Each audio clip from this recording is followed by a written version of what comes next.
Hace muy pocos días, el 8 de marzo específicamente, miles de personas salieron en las calles de todo el mundo a protestar contra el patriarcado, y aquí en Italia no fue la excepción.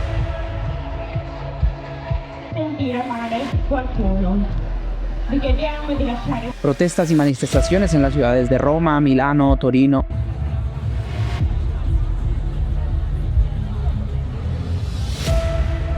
Con carteles y consignas absurdas, mareas fucsias, confetis rosados y frases que si no las analizas suenan muy bien.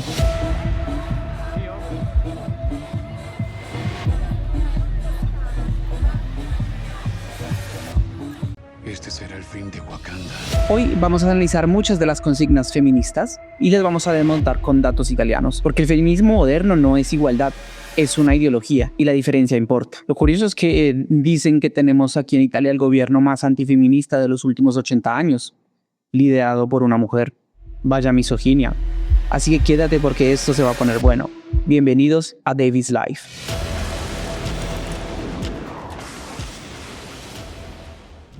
Antes de empezar, ¿vieron estos carteles? ¿O este? ¿O este otro? Específicamente sobre varias de las consignas de esos carteles vamos a hablar en un siguiente video. Hoy vamos a dedicarnos a otras cosas. Vamos a empezar por una de las consignas más famosas del feminismo, la brecha salarial, el arma favorita del feminismo, el dato que sale en cada manifestación, en cada cartel, en cada artículo de la República el 8 de marzo. Vaya, esto parece un trabajo para la vieja confiable. Y hoy voy a hacer algo que el feminismo raramente hace, explicarlo. Vamos a ello. A ver. Una cosa muy importante al momento de explicar la brecha salarial es tener en cuenta que existen dos tipos de medición. La brecha bruta o general, que compara el salario medio total de todos los hombres con el de todas las mujeres, sin controlar ninguna otra variable. Y luego está la brecha ajustada, que compara a los mismos trabajadores en el mismo sector, con la misma antigüedad, etc. Así está claro que si usan la primera medición para decir y dar sus consignas feministas de que las mujeres ganan mucho menos que los hombres, pues es obvio que el clima que se genera con una afirmación de este tipo es alarmista, pero no es una comparación válida comparar todos los hombres con todas las mujeres. El ISTAT, para los que son de habla hispana, es el Instituto Nacional de Estadística italiano. En este caso, el ISTAT mide la diferencia de salario por hora trabajada entre hombres y mujeres. El resultado dice que los hombres ganan de media 16,8 euros la hora, mientras las mujeres ganan 15,9 euros la hora, una diferencia de solo el 5,6%. Ahora, antes de que alguien salte y diga, ahí está, eso es, el dato lo confirma, la discriminación. Todo terminó, señores. No tenemos escapatoria. Vamos a hacernos la pregunta correcta. ¿Por qué existe esta diferencia? Porque si la respuesta que nos damos es porque las empresas pagan menos a la mujer solo por el hecho de ser mujer, entonces sí, es claro que hay discriminación y que hay que actuar. Pero si la respuesta es más compleja, entonces la solución también tiene que ser más compleja. Y es aquí donde el feminismo se baja del tren. Desmontemos este dato por partes. Existen tres factores principales que determinan el dato que dimos al inicio. El factor número uno es el sector. El feminismo se detiene a analizar los datos del ISTAT, por ejemplo, solo hasta el punto en el que lo requiere para su narrativa.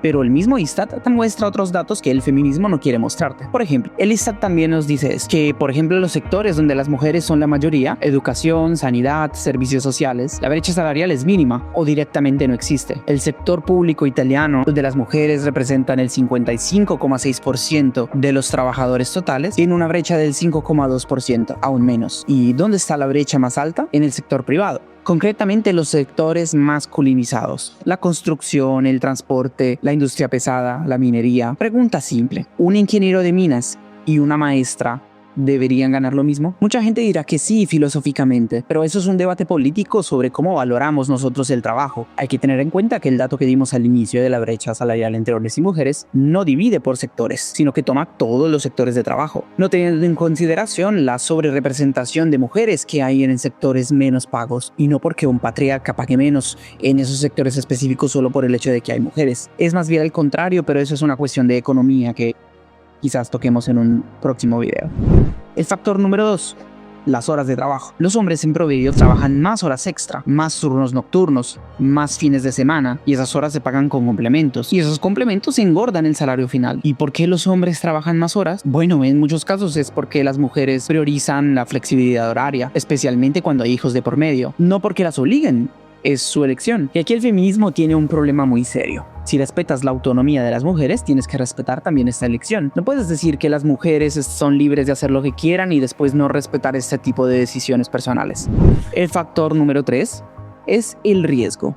El INAIL es el ente encargado de darnos el dato sobre las muertes en los sectores de trabajo. Y aquí viene uno de los datos que el feminismo nunca va a escribir en un cartel para el 8M. El INAIL, el organismo italiano que registra todos los accidentes laborales, publicó los datos definitivos en 2024 en ocasión de trabajo, excluyendo los accidentes en el trayecto casa-trabajo o trabajo-casa. Y los datos son estos: 750 hombres muertos contra 47 mujeres. Vaya dato perturbador. Vaya patriarcado. Por cada mujer que muere trabajando en Italia mueren 11 hombres. Es el 94% de las muertes totales. ¿Y esto por qué? ¿Estamos más pendejos para trabajar? No lo sé, tú dime.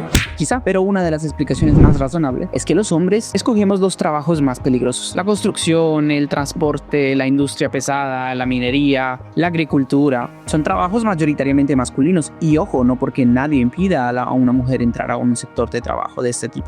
Pero ¿cuántas mujeres ustedes conocen que han mandado una hoja de vida a una empresa de construcción o que han tratado de postularse como albañil o como minera? Muchos de esos trabajos se pagan incluso con primas de riesgo, complementos de penosidad, plus de nocturnidad o simplemente en carencia de mano de obra, los salarios aumentan. El resultado es que la brecha también sube, y no porque las empresas discriminen a las mujeres, sino porque los hombres, en promedio, hacen trabajos que matan más y que por lo tanto se pagan más. Así que si el patriarcado existe y es el sistema que protege a los hombres, creo que está haciendo muy mal su trabajo. Si las mujeres tienden más a escoger un cierto tipo de carreras y los hombres otro tipo de carreras que pueden ser más pagadas precisamente por los factores de riesgo, de horas, de nocturnidad, etcétera, pues es normal que en el conteo general resulte que los hombres ganan más, pero aquí no hay patriarcado. Igual ese 5,6% de la brecha salarial ajustada se explican también con los datos. Primero que nada, las mujeres trabajan de media menos horas que los hombres. Las trabajadoras asalariadas en Italia acumularon de media 1.693 horas de trabajo en el 2022, frente a 1.812 horas de trabajo por parte de los hombres. Las mujeres representan el 67,2% de los trabajadores a tiempo parcial. Segundo, la maternidad, por ejemplo, es un factor que interrumpe muchas carreras femeninas. 1 de cada 5 madres en 2025 abandonó permanentemente el empleo tras el nacimiento de su primer hijo. Esto crea una brecha creciente de antigüedad y de cotizaciones que se acumula durante décadas. Tercero, la segregación formativa. Las mujeres representan el 60% de los universitarios italianos, pero se gradúan principalmente en disciplinas humanísticas, pedagógicas y psicológicas. Las carreras STEM,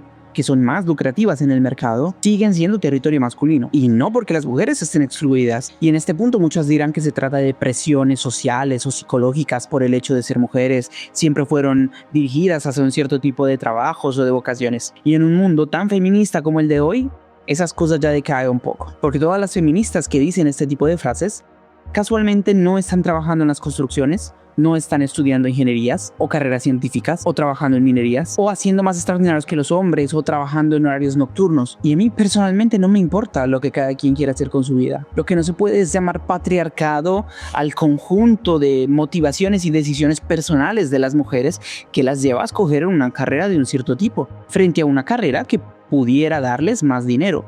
Y ahora les doy el dato europeo por si alguien quiere decir que Italia es especialmente misógina. La brecha salarial media de la Unión Europea es del 12%. Italia tiene un 5,6%, como acabamos de ver, la mitad de la media europea. ¿Italia es el país más igualitario de Europa en cuestión de salarios? No estoy diciendo eso. Pero si este fuera el país con el gobierno más antifeminista de los últimos 80 años, creo que algo no cuadra. Entonces, ¿existe discriminación salarial contra las mujeres en Italia? Mi respuesta honesta es que no. Obviamente hablamos en términos generales, porque puede existir algún caso individual, así como existe la discriminación por edad, por raza, por acentos, por apellido, por altura, por gustos musicales. Yo discrimino entre las personas de bien y los que escuchan reggaetón. No puedo argumentar nada ante esa lógica. Nah, es broma. Pero no escuchan reggaetón. Los seres humanos puede que tengan sesgos y las empresas también, pero ojo, en Italia y en muchos países del mundo, pagar menos a una persona en virtud de su sexo es ilegal. Así que si escuchan a alguna mujer que se queja de esto, empújenla a denunciar para ver si efectivamente es así. Pero la realidad es que mucha de esta brecha salarial es un conjunto que no se explica por una discriminación sistémica, sino que se explica por diferentes factores, por elecciones personales de las mujeres que quieren trabajar menos horas. Por ejemplo, otro dato que no traje aquí para el video, pero que pueden buscar ustedes mismos si quieren, es que las mujeres en Italia, y estoy seguro que en muchos países de Europa también, son las que más trabajan con contratos de medio tiempo, por elección propia. Si las mujeres trabajan menos o si las mujeres escogen más carreras, no sé, como enfermerías o docencias, no necesariamente tiene algo que ver con una discriminación sistémica por parte de este enemigo invisible llamado patriarcado, porque de pronto es un interés casi biológico de la mujer de ocuparse de las demás personas, y en cambio los hombres de pronto somos más propensos a trabajar con objetos, a trabajar con pesos, a trabajar con esfuerzos, a construir, a inventar cosas. Así que la solución a elecciones libres no es una ley que las prohíba,